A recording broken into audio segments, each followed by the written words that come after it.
bac scientifique, j'ai souhaité poursuivre mes études à l'université et j'ai suivi une formation en tant que biochimiste à l'université de Nice-Sophia Antipolis, où je me suis principalement intéressé donc, au fonctionnement des cellules, comment des mécanismes pouvaient réguler la plasticité de différents organes. Et ce qui m'intéressait principalement, c'était notamment le cerveau. Et donc, à cette époque-là, les neurosciences n'étaient pas fortement enseignées à Nice, donc j'ai souhaité poursuivre mes études et j'ai effectué un doctorat à l'université de Bath en Angleterre dans le laboratoire du professeur Susan Monacotte, et où j'ai pu donc étendre vraiment et développer mes connaissances en neurosciences.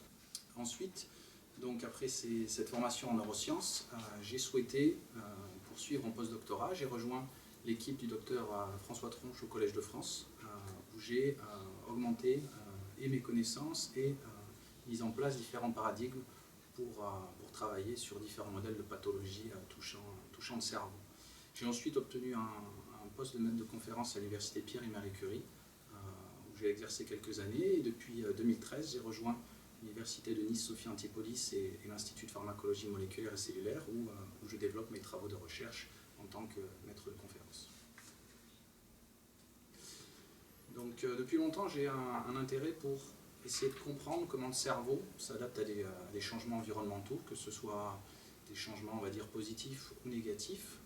Pendant mon doctorat, je me suis initié à l'impact que pouvait avoir la nicotine sur le cerveau, notamment dans tout ce qui est les pathologies touchant l'addiction, donc la dépendance aux drogues et notamment la dépendance à la nicotine.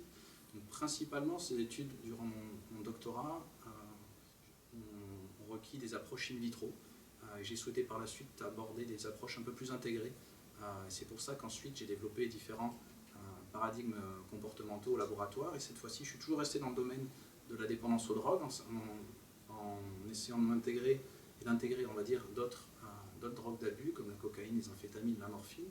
Mais cette fois-ci, en prenant en compte le rôle de certaines hormones de notre organisme, les hormones du stress, et notamment la cible de ces hormones. Donc elles se fixent sur des petites molécules qui sont des récepteurs et qui peuvent changer, notamment ce récepteur aux hormones du stress, peuvent changer de façon pérenne le fonctionnement du cerveau. Et donc nous avons, par des approches de mutagénèse conditionnée, essayé de comprendre comment ces systèmes de régulation moléculaire peuvent affecter la réponse cellulaire et comment ça se répercute à une échelle plus intégrée. Donc, en prenant l'ensemble de ces travaux, donc se focalisant notamment sur des circuits du cerveau, des systèmes qu'on appelle systèmes de récompense, les travaux que je développe à présent sont donc largement basés sur ces découvertes, en intégrant notamment une approche complémentaire qui est l'étude des troubles comportementaux de type psychiatrique, donc des troubles mentaux comme l'anxiété pathologique ou bien les troubles de type dépressif. Et ce qui m'intéresse notamment, c'est parmi ces personnes-là qui souffrent de troubles mentaux, on sait qu'une large proportion d'entre elles souffrent d'autres troubles mentaux, comme par exemple la dépendance aux drogues. C'est-à-dire que nous avons deux pathologies au sein d'une même personne. On parle donc dans ces cas-là de comorbidité. Et donc nous avons deux pathologies qui coexistent et nous cherchons à savoir quel est le lien. Est-ce que ces pathologies existent de façon indépendante ou bien est-ce qu'une première pathologie facilite l'apparition d'une seconde? Et si oui, quels sont les mécanismes qui sont sous-jacents à ces dérégulations, et si nous arrivons à identifier des dérégulations à un niveau cellulaire, est-ce que nous pouvons potentiellement envisager des traitements justement en corrigeant ces adaptations, notamment par des approches en utilisant des outils viraux, des approches non virales avec de l'optogénétique, d'autres approches chimiogénétiques. Donc pouvoir essayer de contrebalancer ces troubles que nous avons modélisés, notamment chez le rongeur.